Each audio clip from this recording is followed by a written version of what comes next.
Hello friends and welcome back to my channel Betu की mama blog. कैसे हैं आप लोग? मैं तो बिल्कुल ठीक हूँ। आप लोग बताइए कि आप लोग कैसे हैं? आपको बता दूं कि आज मैं आपसे बहुत ही इम्पॉर्टेंट टॉपिक पर बात करने वाली हूँ, जिसको मैंने खुद भी काफ़ी ज़्यादा एक्सपीरियंस किया है।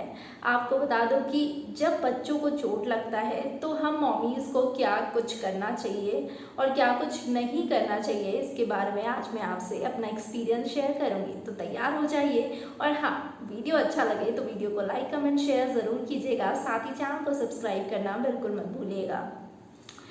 तो सबसे पहली बात है कि जब बच्चे को चोट लगता है या बच्चा फिर गिर जाता है या भी किसी भी तरह से, चाहे वो बेड से गिरा हो, चाहे चेयर से गिरा हो या किसी भी तरह से अगर गिर गया हो, तो हमारे में क्या होता है कि हम सबसे पहले उसको देखकर चिल्लाते हैं क्योंकि वो ऑटोमेटिक है। अगर बच्चा आपका गिर गया है तो ऑटोमेटिक आपको ऐसा बस अंदर से निकल जाता है, वो आप कितना भी कंट्रोल करो, अंदर से वो चिल्लाना, जैसे शॉकिंग वाला रिएक्शन, ये सब तो कुछ निकल ही जाता है। तो ये सबसे पहले हमें बिल्कुल नहीं करना है, क्योंकि बच्चे को जितना गिरने से चोट नहीं लगा है उतना आपके रिएक्शन से वो और रोना शुरू कर सकता है। जी हाँ, अगर आप उसके सामने शाउट करेंगे, उसके सामने चिल्लाएंगी उसे देखकर, तो उसे लगेगा कि मुझे सबसे ज़्यादा चोट लगी है, मतलब मेरे साथ क्या हो गया, उसको अंदर में ऐसा फील आएगा और वो बहुत ज़ोर ज़ोर से रोना शुरू कर देगा। जबकि उसको अगर थोड़ी भी चोट लगेगी फिर भी वो बहुत ज़ोर ज़ोर से रोने लगेगा।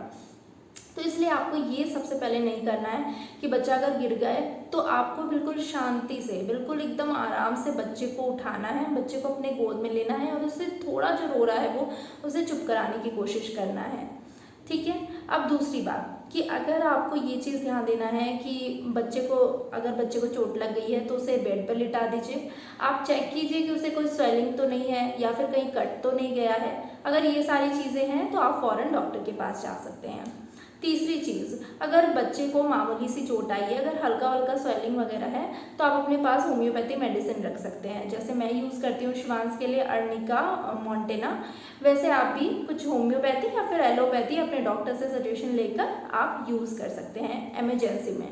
साथ ही साथ आपको ये भी ध्यान रखना है कि अगर आपका बच्चा दूध नहीं पी रहा है या फिर आपका बच्चा खा नहीं रहा है या प्रॉपर तरीके से एक्टिव नहीं दिख रहा है चोट लगने के बाद, तो शायद उसको इंटरनल इंजरी हो सकती है, अंदरूनी कोई इंजरी हो सकती है। इसलिए आप इस केस में भी अपने डॉक्टर के पास ज़रूर जाएं।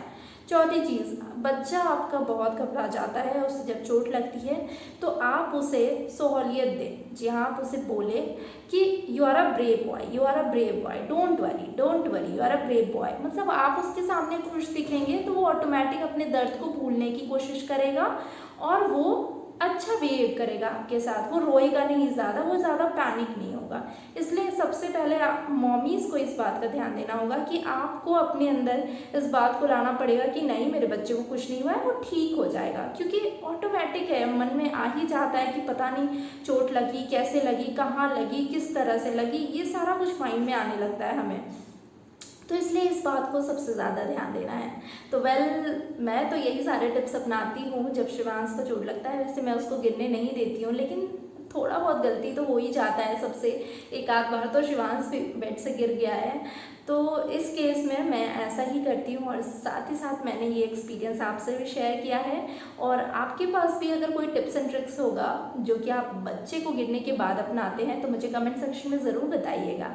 साथ ही साथ अगर आपको ये वीडियो पसंद आया है और हेल्पफुल है तो फिर अपने फ्रेंड्स एंड फैमिली के साथ शेयर कीजिएगा और चैनल को सब्सक्राइब करना बिल्कुल नहीं भूलिएगा। थैंक यू फॉर वॉचिंग बेटू की ममा ब्लॉग। Bye bye.